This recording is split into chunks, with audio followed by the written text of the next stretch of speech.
Hi everyone, this is Mike Leahy. Thanks for joining us today. Our subject today is going to be InventoryPRO, our Pulse InventoryPRO program for improved inventory activity. And we are recording the session today, and it'll be on our website, and it'll be on LinkedIn, or not LinkedIn, but it'll be on YouTube. And what we'll do today is we'll stop periodically to answer questions, but in the meantime, you can submit your questions through the chat window. And this is, for those of you who may not know our company very much, we've been in business for quite a long time. We have extensive Macola experience, years of Macola experience. We specialize in manufacturing and distribution. Probably 90% of our customers are manufacturers. But our core competency is to help you make better use of your Macola software investment. And that's a lot of what we'll be talking about today. Okay, so I'm going to switch over to the software right now. I'll really switch over to this chart. This is going to be the chart that we'll use today to talk about InventoryPRO. And what InventoryPRO is, Pulse InventoryPRO, it's our brand name for all of the software tools that we've designed to help you better manage your inventory. And over the years, we found that people have different ways of managing their inventory. So there's a lot of, we have provided a lot of answers. Not everybody uses every one, but we're allowing you to pick and choose what works for you. So what we're going to talk about today is these areas of better visibility, these areas of optimization and cleanup, and then some of these areas of analysis and action. And I emailed this chart to everyone. Hopefully you have a copy of it printed that you can take notes on as we go along. So I'm going to go over to the software right now. And another comment would be that you're probably going to see screens today that you don't have on your standard Pulse dashboard screen.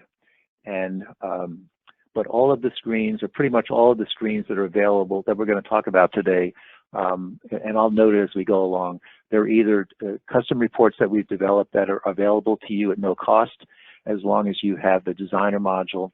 In some cases, there are some add-on modules that do have a cost, and we can talk about those. But primarily, this will go over the Pulse inventory module, the purchasing module, and the production module. And we also have a new catalog. It has been mailed out to some people, and it's a catalog of add-on reports or catalog of custom reports that we've developed. So after this session is over, each one of the attendees will receive an emailed copy of the catalog, and that way it's a little bit easier for you to say, I just want this I-21 or I-14, and then we can send those to you, and then you just import them. Okay, so let's get started with what we have here in the software. I'm going to go over this area of better visibility, and probably what we can talk about here, I'm going to use the inventory detail view. And what this screen is designed to do is to pretty much replace the multiple level item view screen in Macola with something that gives you a lot more information. So these fields that are in white, on hand, allocated, available, this is all real time up to the second. And then we have months of inventory on hand, not in Macola, date of last sale, date of last purchase, the fields that are not in Macola. And what we do, not in the standard Macola, what we do is we have a program that runs once or twice a day, only takes 10 minutes, and it recalculates all of these fields for you, including the historical summary. It goes back 25 months and analyzes location by location, item by item, the activity, and then you have that available. So for example, Macola has year-to-date usage, but that doesn't help you in January and February at the beginning of your year. So we have a 12-month rolling average. This section down here is designed for buyer planners to see the on-hand quantity activity as well as what was purchased and produced. And then we have an MRP summary, which is looking into the future. And then we also have detailed information. Let me close some of these down. We have detailed information by location, by bin, by lot number of what's going on with that item. Now, recently, we added a new feature to this. If you like using this, but you want more information, you can add buttons at the top here.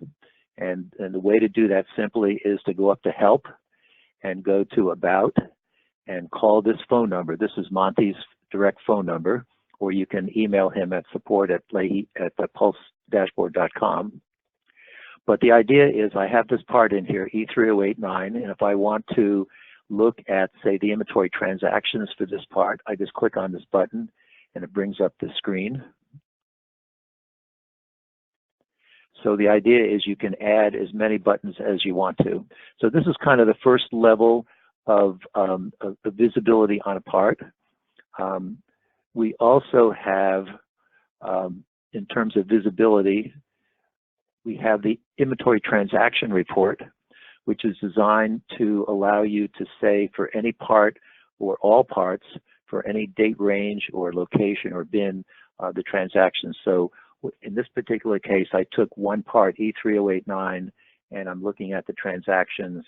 And if you're new to Dashboard, you'll notice that we change everything into business English, so that in Macola, the history report is just hard to decipher, and it's extremely long. And what people want is something that's real concise, something that can be exported to Excel, can be emailed. So for example, in this particular part, this has backflash activity, adjustment activity, or receipt activity. But the inventory status is where I want to show you what we've done in terms of better managing the inventory. Everybody likes to take their inventory and shove it into Excel. The problem is that at that point, it's out of date. So this is sort of our answer to that, this inventory status report. But the advantage of this is you can move all these columns around, and you can reduce, remove, or add columns. For those of you who may be brand new, you know that this column chooser, this button, let me come back to this button right here, looks like a grid. This is the column chooser. And when you come into here, it allows you, it displays all the fields that have anything to do with inventory, and they've all been converted to business English. So if I hover over here, I can see what the technical name is, but otherwise, I can just pick and choose a field that I want and add it to the list. But the point I wanted to make here, in addition to the normal kind of on-hand, allocated on order, we have inventory turns. We have months of inventory on hand. And for those that like to see a trend analysis, here is average usage over the past 3, 6, and 12 months. So we have total usage and we have average usage. And all of the remainder of these fields that are in the cream color, date of last usage, date of last inventory activity, date of last purchase, date of last manufacturer, date of last sale. These are all fields that we've added to the standard Macola software that allow you, that are only available in Dashboard, and allow you to have those and make decisions based on those fields. So especially if you're in a buying or making decision mode, you're able to look at what's the activity here. You can see in this part, the activity is a little bit sporadic, looking at the average usage over 12 months, then the past 6 months, and then the past 3 months. We also have in the summary, we have inventory aging, and what that's defined as inventory items that have had no usage, just zero usage. It doesn't mean we have too much. It means that the item is just dead. And as you know, in all of the parts in Dashboard, you can drill down and see the underlying detail. So this inventory aging is very good. And you can take this inventory aging and you can also then maybe look at it by product category or look at it by location and be able to slice and dice a little bit more. This inventory exceptions is very, very good. Items with no cost, items with no product category, overstocked, understocked, especially this one is critical. This is inventory items that did not get counted in the last inventory. and there might be legitimate reasons, or it may just be that they were overlooked. We also have inventory turns. If inventory turns is on your radar or is in the vocabulary of your company, we provide that. And then inventory turns need to be looked at purchased items versus manufactured items. They don't. The turns mean completely different. Have definitions of manufactured versus purchase. And when you are using this, it also should be, you should always set this trailing months to 3. And you might say, well, that doesn't make sense. I want to see what it looks like over a 12-month period. Well, trailing months does not mean activity. If you set it to 12, the line will look flat, and you will, because it's basically averaging it out over 12 months, and you'll be discouraged because all the work you're putting into this will be for naught. Okay. The next area under visibility that we talk about is this area of shortages. And there's 2 concepts that we have in dashboard on shortages. The first concept is in customer service, and it's looking at shortages for finished good items. And in this particular case, I want to look at finished good items over the next 15 days. Let's say I want to change that, and I just want to see shortages over this week. And what that did is that did a full MRP regen and came up with 21 parts. And this is in the customer service module. And the idea is you drill down and look at each one. So green means good. There's no green here. Red means bad. White is a replenishment. So we have replenishments coming in, but they're coming in too late. And this one's coming in too little. So let's take a look at another item that's in here. Okay, so we have sufficient quantity to handle this first 3, but then not. We have replenishments, but they're coming in too late. So this is the first part of shortages. The second part of shortages is in the production module, and that's where we're looking at, again, component shortages over the next 5 days. And so I have 37 items that are preventing me from making a product that potentially has to be shipped in the near future. So again, we have in customer service, this is finished good items. You're the customer service manager. Under production, these are raw materials or manufactured items or purchased items. And again, each one has its own story. And the idea is to, at the beginning of the week, what are my shortages for the week? Maybe by Wednesday or Thursday, it's time to now look over the next 15 days, which is going to give you a longer list, and then you just go over that and then start working on next week. I want to go back to the stock status report.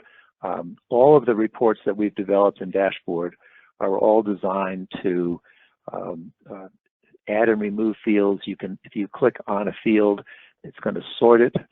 If you can sort ascending or descending, that's what this little caret is here.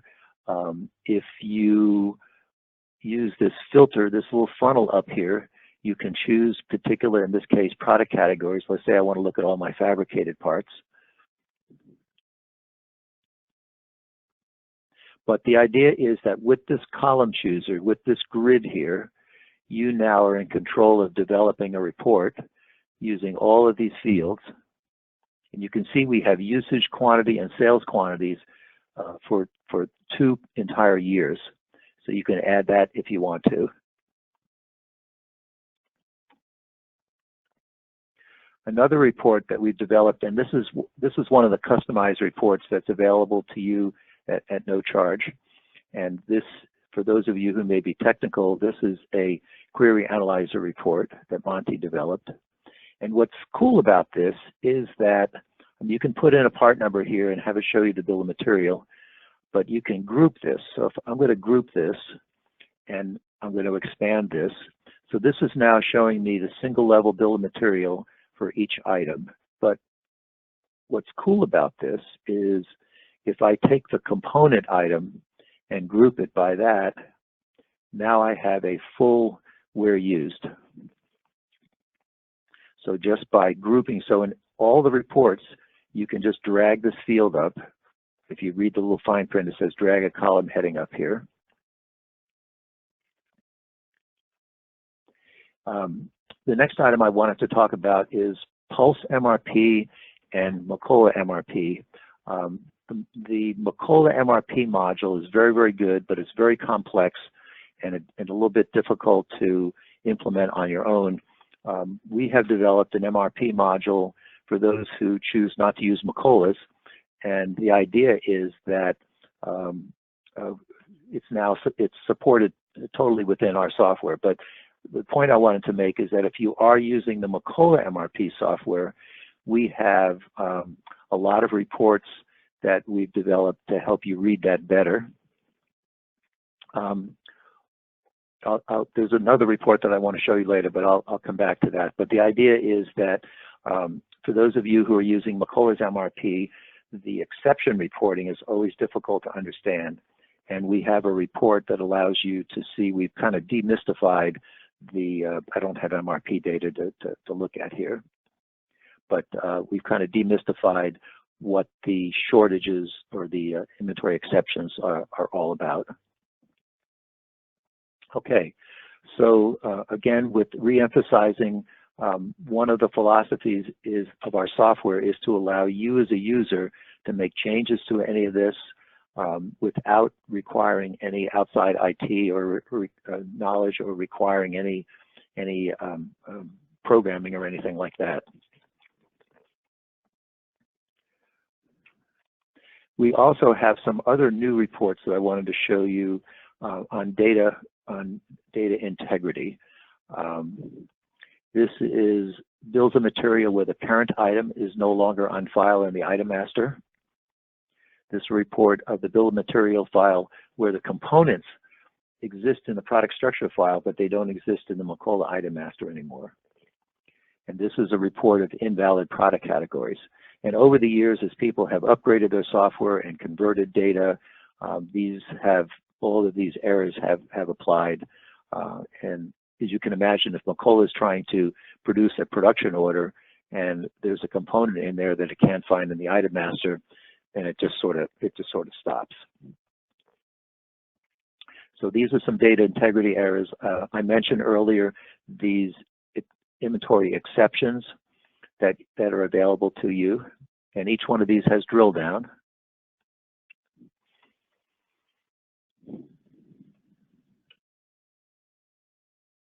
Okay, so in the handout on the InventoryPRO, we talk about developing an inventory plan for every item. In other words, every item needs to have its unique ABC class, its unique min-max safety stock, its unique vendor lead time. And we have developed a program that's called Recalculate. This is our Recalculate program. And what this does is it tells you based on the rules of your company, so it needs a little bit of customizing, but it basically says that based on the rules of your company, this is your current min and this is what the new min should be. This is what the current max is and what the current max should be, as well as the safety stock. But just to kind of give you a feel for this, each one of the calculation of what should that reorder level be is based on your unique rules for your company. So this is the SQL code that we developed for that. So this is for the reorder level. This is for the order up to level or the max. This is the safety stock. You can determine whether you want to have this based on 3, 6, or 12 months. You can have items that you want to exclude from this and so on. But then basically, this is telling you what to do. You can override this if you want to. And then when you say update, it pushes it in there. So whether you want to run this every month or you want to run this once a year, we also have a program that recalculates the lead times based on reality, based on deliveries, not based on what was put in there on day one. We also have an inventory class generator. So this follows APIX rules, and we're going to look at this for purchased items across all locations. And so this is using traditional APIX 8015 and 5, but the idea is that this is going in and looking at, you can see how quickly that ran.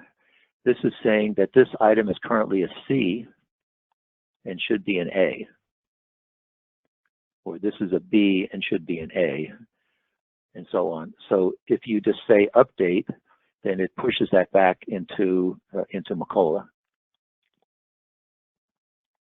Now, I should mention that if you are using Macola's MRP, we have a report called our MRP Action Report. And I bring this up from the standpoint that this is a report that forces you to clean up your data.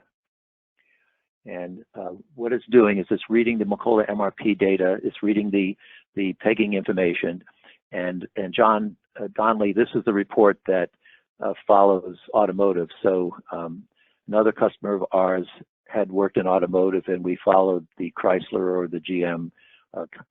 The idea of having weeks here. So basically, this is saying that we start off with 700, and then during this period of 515, we have a planned order that's going to reduce. It needs 30. We have a receipt that's coming in. So you just rippling effect all the way through.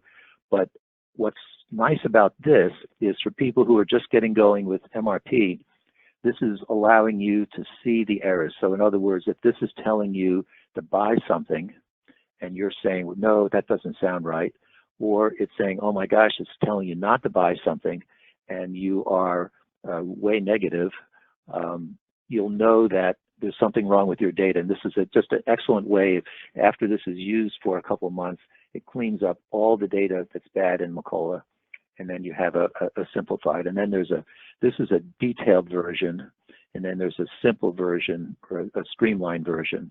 But it includes the forecast orders, it includes the demand orders, in this case the CP orders, lower level demand, production order demand, and so on. Okay. But in terms of cleaning up data, that report is excellent. Okay, so we'll go back here.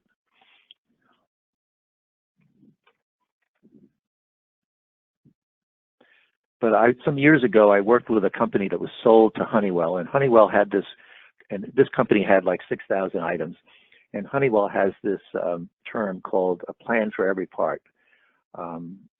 And it was like, nobody understood what that meant. It was like, well, for 5,000, we can't possibly have a plan. You possibly can't have a profile for 5,000 parts. Well, Honeywell has like 2 million parts. And the idea is that you have to have an ABC class that's right. You have to have a min that's right. You have to have a max. You have to have a safety stock. You have to have a lead time. And that's what they mean about a plan for every part. So I've seen that over the years that works very, very well. A lot of companies establish good mins. In other words, that's the trigger to buy something. And then once we determine that we want to buy, then there's no rule as to how much we're going to buy. And the easiest way to never get yelled at by production is to buy too much. And so having a program that can calculate how much should we buy, like if this is an A item, for example, that means that this is a high usage item, a high dollar usage item, and we probably never want to be able to run out. If it's a C item and we only sell a few a year, maybe we want to just let it go down to 0, and then we're just going to order 1. We're just going to order the minimum. But the idea is that we thought through that ahead of time, and that can be automated. We also offer to automate this even further. We have in Dashboard the Purchase Order Generator. And let's make believe that I'm this lady by the name of Penny, and I'm in the Cincinnati warehouse.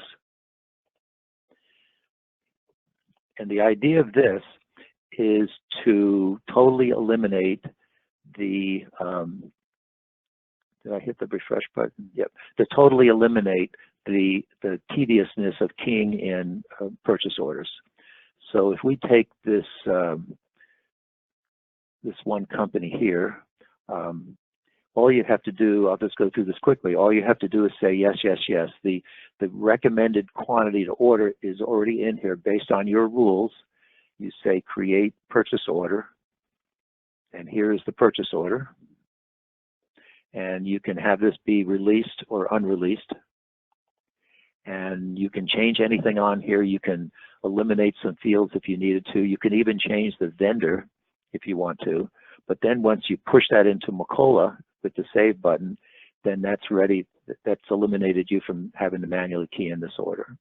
But again, this doesn't work unless you have good mins, good maxes, good safety stock rules, and then a rule for what the recommended order quantity is going to be.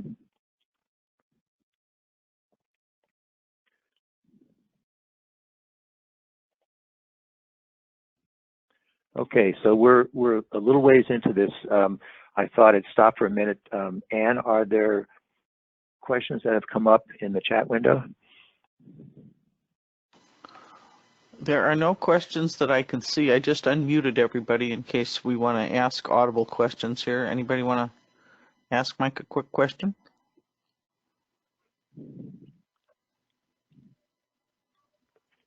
Well, one question that Anne always asks me that I forget to mention is that is the question of, does our software operate with all versions of Macola? And the answer is yes. Any version of Macola that you're using, the dashboard works with that.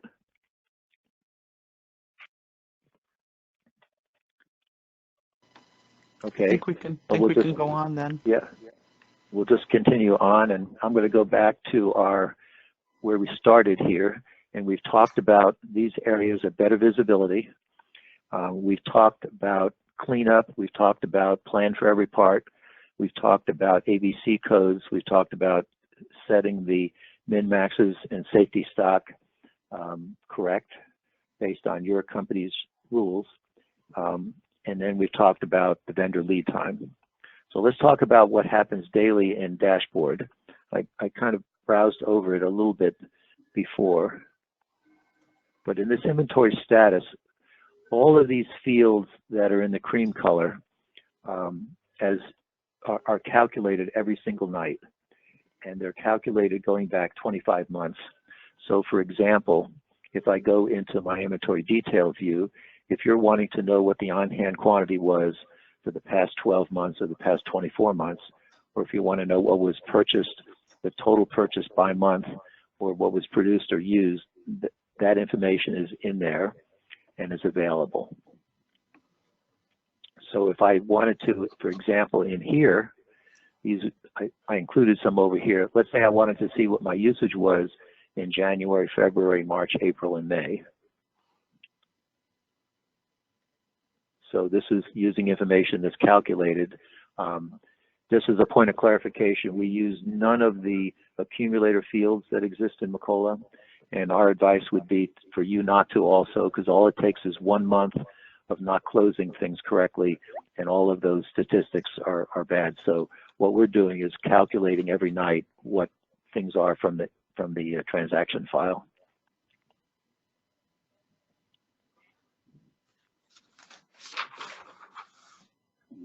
So we've gone over some of the things in the summary. We've gone over the detail. We've gone over the transactions.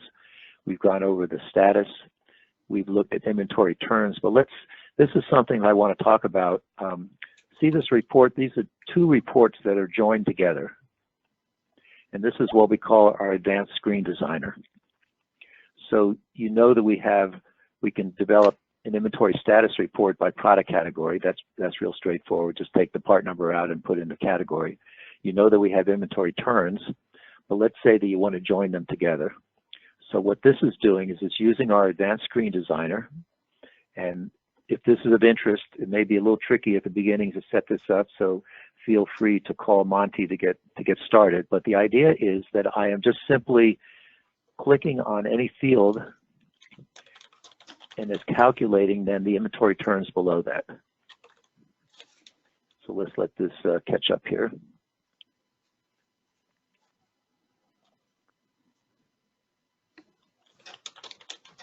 So I just simply click on the any field that's up here, and it's recalculating what in this case, the trailing 3-month trailing for this part, for this product category. So if this is of interest, and this concept of linking two reports together can be made any place in the system. So let me give you an example of how this might be helpful. I'm going to go into the purchasing module, and I'm going to go into this buying history by vendor. See, again, this is linking these two together. And this is one of the reports that's in our catalog. So the idea is that I click on Chicago Union, I click on Dayton Trucking, Pulley Supply, and I'm instantly seeing, I don't have to drill down and come back again, drill down and come back again. I'm able to see that. So this is buying history by vendor. Let's look at the buying history by item, similar to that. I'm just clicking on the part number so you see how instantaneous it is. It just allows you to go through. So if this is of interest, let us know. Something else that might be of interest, if the word purchasing spend is in your company's vocabulary, please let us know, because we have purchasing spend reports. And purchasing spend, for those who may not be familiar with that term, basically is saying that if I look at my historical cost, let's take this first item here. Historically, we had paid 37 cents for this item. We are now paying 34 cents, which means that if we were to extrapolate that over how much we used last year or how much we received last year, it means that we're saving almost $10,000. But here's another item that we used to buy at $6.38, but we're now buying it at $6.95. So again, extrapolating the difference between those two at $200,000 a year means we lost an opportunity. It's going to increase our cost by $118,000. So if this is of interest, please let us know. So I'm going to go back to the inventory here, and I'm going to talk about, I'm going to make sure that we've looked at the screens that are important. Let's take a look at our cycle counting and physical inventory. These are the accuracy of your periodic cycle counting or the accuracy of your physical count is extremely important to set the stage for the company. So, and you're also seeing our new menuing system here. In other words, this is not just a report, but I'm looking here at a menu, and then I'm going to click on an item and then bring up another menu. So this is our new menuing system. So let me mention, we are having a class next week on physical inventory, but let's talk about a philosophy here. I participate in a lot of physical inventories. It's this screen right here. So my observation is that every time you take, a company takes an inventory, there are a half dozen or 20 items that cause you problems year after year after year. People hide them, they're hard to count, they're mislabeled, all kinds of problems. So if you were able to go back, say 3 or 4 years, and you were able to say, show me all the parts that had a 95% variance over the past 3 years. I don't happen to have data for this. If I knew what those parts were, then I could double count those parts, I could pre-count them, I could triple count them. But the idea is that before you're taking your physical inventory and before the pressure's on, if you knew what those parts were, maybe it's all the parts that caused, say, 90% of your variance over the past 3 years. So that's what this is for. Then this screen up here is designed to allow you to, whether you're manually keying in tag counts or you're using WISEs to automate them and scan them, this is giving you a real-time variance analysis. So it's showing you what the frozen quantity was, what the counted quantity is, and then it's allowing you to see, you can sort this down by variance dollars, you can sort it down by variance quantity. But part of my philosophy of this is that a lot of companies wait until mid-afternoon to start their recounting. And my philosophy is you should be able to start recounting by around 9 in the morning. And the idea being that it's not going to be perfect, but if you see a frozen quantity of 1,000 and you see a counted quantity of 10, that probably needs some attention. And it's easier to start the recounting earlier in the day than it is towards the end of the day. So this is one report that we have. This report is, there's a structural problem with, well, we'll just look at this here. This is allowing you to, again, look at the, because you may use this one instead of the other one. You can look at what got counted and versus what the frozen is. But if you had, say, 10 tags for an item, you want to be able to drill down and see what the tag looks like. So what I'm going to do here is I'm going to go through some of these, see if I can find one that has multiple. These all just have one tag. But the idea being, if there were 10 tags, you'd be able to see the details of each tag just by just drilling down based on looking at and having a bad variance. The third report that I want to point out is we get calls all the time from customers, and they'll say, we just posted our batch and we found 100 parts that never got counted. And it's like, that's too late. You have to create a new batch, do it all over again, or put in manual adjustments. So what this is designed to do is to show you items that did not get counted before you post the batch. And this is something, the Macola report only shows it to you after you post. So this is a very good post. Basically, these items right here in my test data, these items didn't get counted.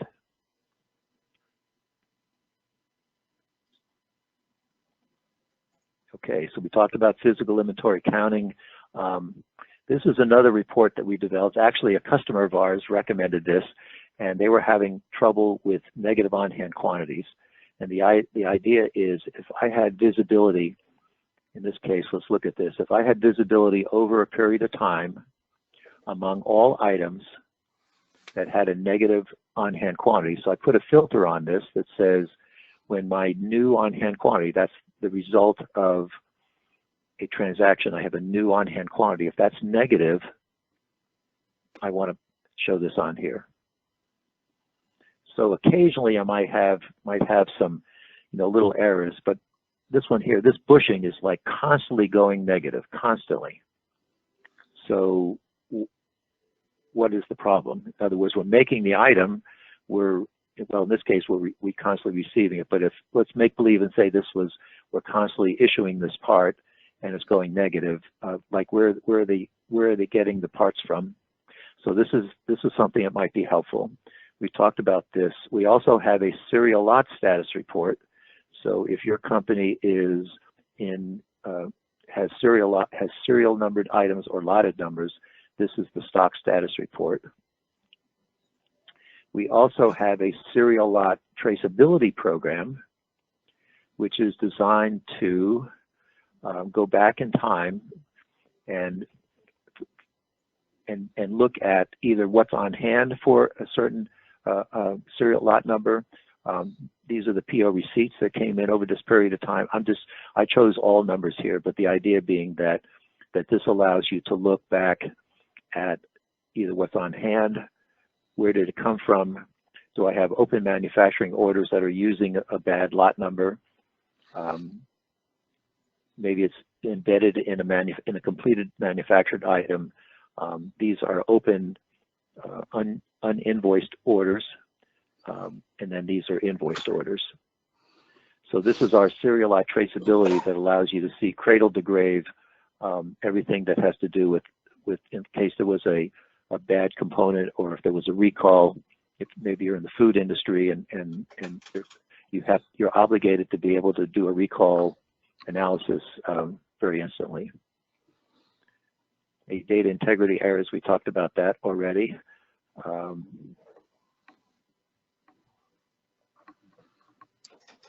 Okay, Mike, this is Ian. Where does the PIO generator fit in for these folks? Can we go to that for just a minute? Sure. It's a separately priced piece of software, and as you might expect, it needs rules. So these are the SQL statements that say these are the rules, and it works in conjunction with your the rules for your reorder level. So you choose the buyer, you choose the location, and then what it's going to show you is all of the orders, all the vendors that need some attention for Penny.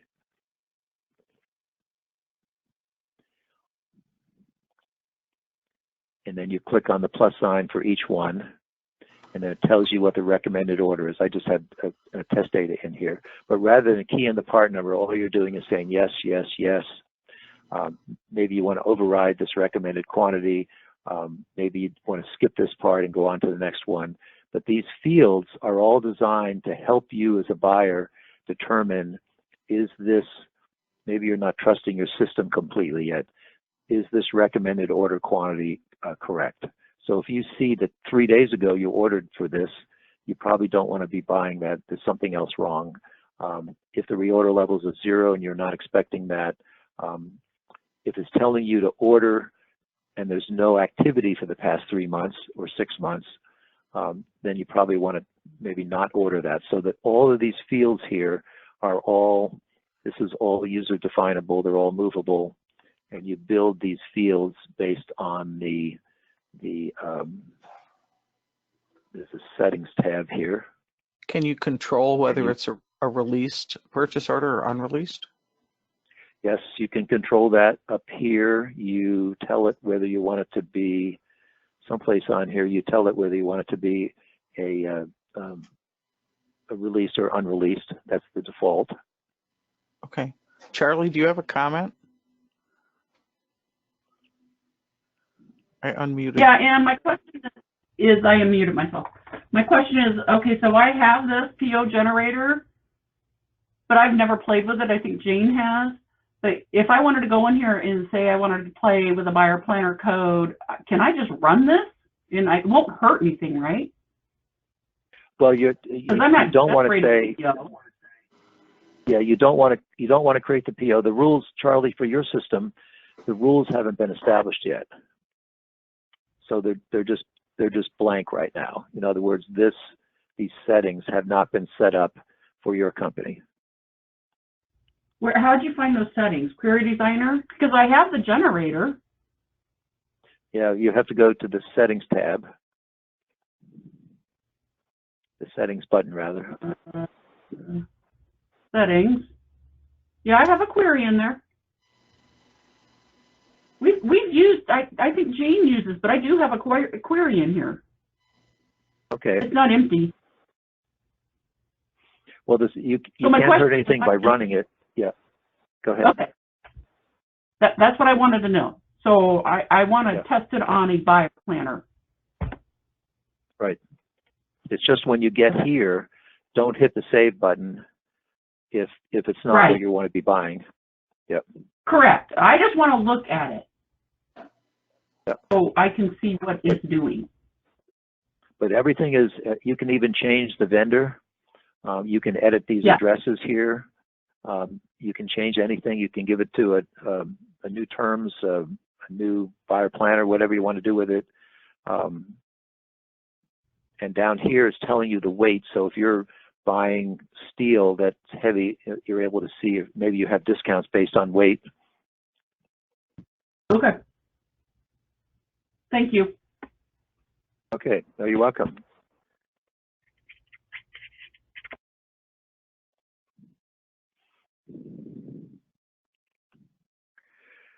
So if we go back to our chart that got us here, we really covered all of these areas. And if we've covered them too fast, feel free to call Monty at our support desk or contact me and ask for more clarification on something. But we're now kind of shifting into this analysis, the analysis and action areas that we provide. So these inventory turns are designed to produce action, inventory aging, the months on hand. I should mention on months on hand, if it displays 999 or 9999, what that means is there's not enough activity to calculate the months of inventory on hand. So the idea would be you can exclude those, but everything else should be working. So we talked about transaction analysis, we talked about serial lot traceability, we talked about cycle counting and physical inventory counting variances, automatically creating the purchase orders. And then for those of you who are using Macola's MRP, the MRP Action Report, which was our report here. And the way this is used is you're running this once a day or twice a day, and you're browsing through this. So as a buyer planner, as you get used to this report, it only takes about 1 second, maybe 3 seconds, to say yes or no on this item, because this is going to create activity. But if you're seeing something that doesn't look right, then you're able to give those more attention.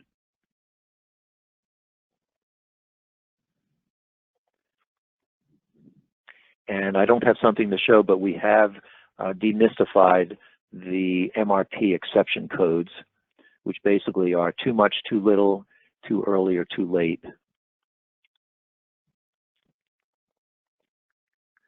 So we'll kind of finish up here.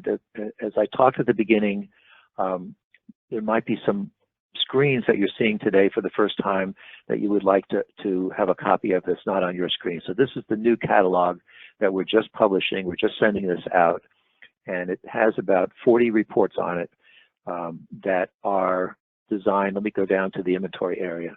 These are reports that we've developed in conjunction with that we've developed on our own, or maybe developed with a customer, or based on a few customers' needs. But like, here's the inventory integrity errors. This is the reorder advice report. This is the physical inventory counting. So we give a little description of it, but the idea is if this was attractive to you, then you want to call us up and say, I want IM3. Here's another one that's a little bit more analysis for inventory. So these are all the reports. Here it's purchasing and so on. This is for production. So we'll be sending that out to everybody who's attending today, and you can take a look through that.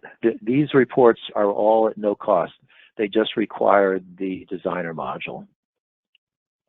And for those of you who are on our managed services plan, you get the designer module by definition. Otherwise, there's a $1,500 fee for the designer module, but it allows you to join screens together that we talked about, our advanced screen designer, and it allows you to have these query analyzer reports. Okay, well, thank you all for attending today. Ann, are there any other questions, or anybody have any comments that they want to make at the end? I don't see any questions in the question box. Okay. Well, thanks everybody for your support of our software. And if there's any questions, this is a really complex area and a real, and if you have any ideas for better managing inventory that we've not covered today, then please, please let us know. But we're available to help you get some of these going, help you with the details if you'd like to. So thanks again, and have a good rest of the week. Bye-bye.